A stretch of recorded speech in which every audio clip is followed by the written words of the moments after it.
Hey folks, Michael Mann with Michael Mann Security Services. Welcome to Risk Assessed Church Security or Threat.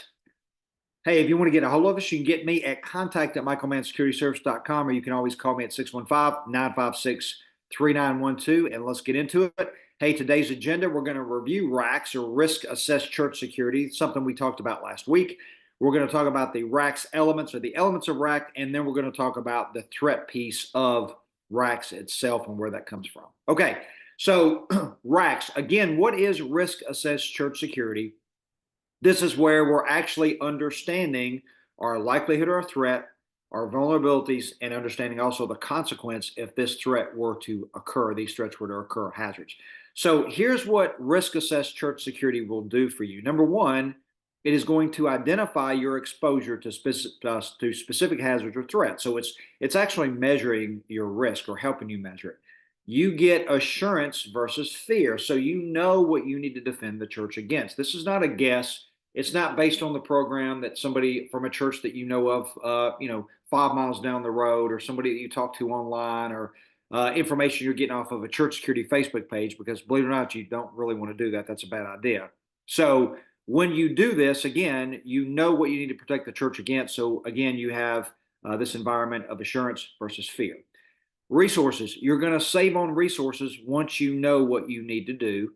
And now what you have is you have elements of prevention and mitigation versus just elements of response. Now I just don't have armed people that are going to respond to something because I know what I need to protect the church against. My strategy now prevents those threats, and it helps to actually lessen the impact if these things were to happen. So that's the importance of a risk assessed church security program.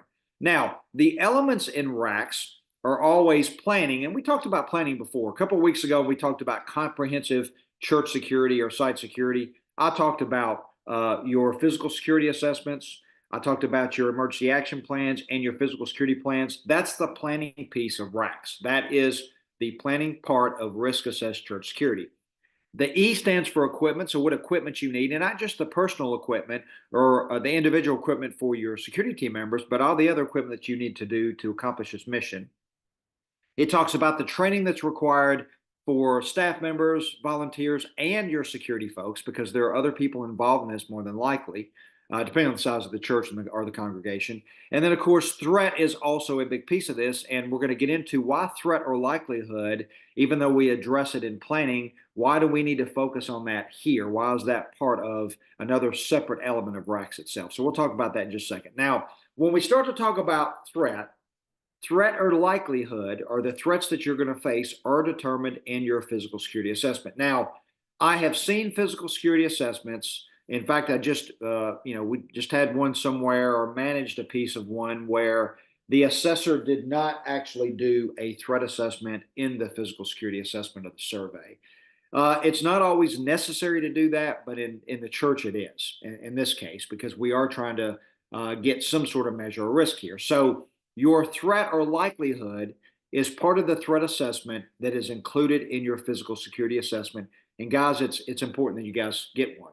You need to have a PSA. This is going to be your roadmap for what you're going to do forward for the next 10, 20, 30 years, whatever, in your security program. Now, in the threat assessment, there are categories of threats. And whoever does your physical security assessment or your PSA should be certified to do those PSAs. Like, they should have some sort of a document or certificate that says they've been trained and certified in conducting physical security assessments. If they have not, if they don't have that certificate of that training, I would look for somebody that does. Okay. Now, there are categories of threats. There are more than just intentional threats. And most of the time, threat assessments, for those that have not been trained in conducting physical security assessments, will focus on intentional threats only, specifically in the churches. There are other categories of threats to include unintentional and natural and others. So those all need to be included in the threat assessment that's included in the PSA. And the reason why this is important is because your physical security measures must be in accordance or commensurate with the threat. If not, what you're doing, number one, is you are actually spending resources on something that you may not need to. And then also, if we focus only on the intentional threat, you can end up creating or inducing more risk to your church. So you need to be careful. The threat assessment is a big part of the PSA because, again, uh, physical security measures are always commensurate with the threat. Always. That is the way that physical protection works. Okay. Now, if you've got any questions, again, you can contact me at Michael Mann or contact at michaelmannsecurityservices.com. You can call me at 615-956-3912. Folks, our services include physical security assessments. We are board certified in physical security, certified in Carver, RAM, multiple physical security assessment and risk assessment methodologies.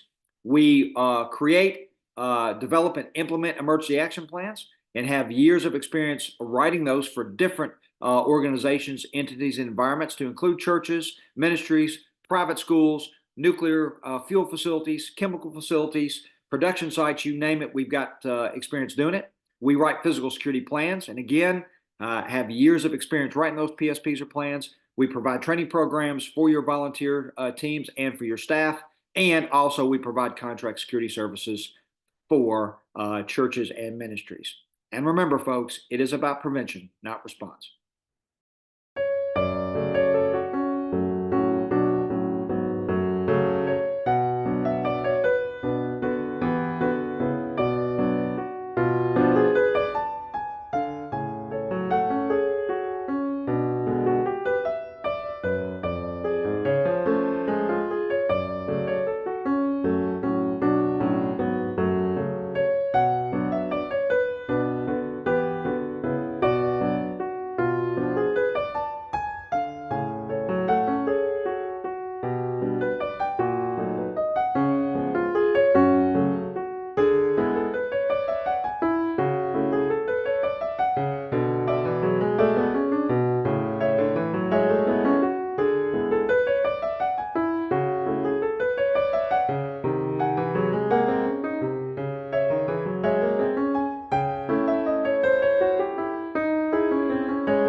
Hey there, welcome or welcome back. This is Alt Function. My name is Jen, and today we are talking about open source intelligence.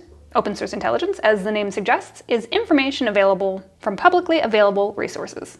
It's like being a digital detective and using the power of the internet to uncover valuable information. OSINT is a really important tool for various professions, from cybersecurity, federal agencies, businesses, and journalists. OSINT is all about gathering information ethically and responsibly to make informed decisions. The beauty of OSINT lies in its accessibility. Anyone with internet connection and a computer can apply uses of OSINT. However, it is crucial to prioritize ethics, legality, and privacy when utilizing OSINT. Just because you can access something doesn't always mean that you should. So with that disclaimer out of the way, what are the steps of conducting an OSINT investigation? Step number 1, define your objective. Consider your overall goal and make a plan. Are you a federal investigator trying to locate a person? Are you a journalist looking to uncover information? Or are you a cyber defender looking to secure your company's assets? Your strategy and tooling will all depend on your overall mission, so knowing what this is up front will greatly help your investigation go smoothly. Step number 2, identify relevant resources. OSINT involves gathering information from publicly available sources. It is crucial to identify the sources and platforms that are going to be most relevant to your objective. This could include social media platforms, online forums, news websites, public databases, government websites, or even academic publications. 3 is identify OSINT tools. Like there are numerous sources available, there are also numerous tools. These tools range from Google searching, specialized tools for social media monitoring or web scraping, data analysis, and more. Some popular OSINT tools are Meltiko, the OSINT Framework, Shodan, Spiderfoot, and ReconNG. I'll link those in the description below. As we have our objective, sources, and tools, let's get our hands on the keyboard. Step 4, we're going to go ahead and do some keyword searches. Start by using relevant keywords related to your objective or information that was provided to you before. This will have been identified in the first step of our OSINT investigation. Refine your search by using advanced keyword operators to narrow down your search, such as Google hacking, which I go over in a different video. If your investigation involves an individual, exploring social media sites might be helpful. Analyze public profile posts, comments, links, who's connected to who, individuals, organizations. Don't forget to pay attention to geotags, hashtags, and other user-generated content that can be valuable. Monitor online forums and communities. Online forums, discussion boards, and community websites can offer valuable insight into specific topics.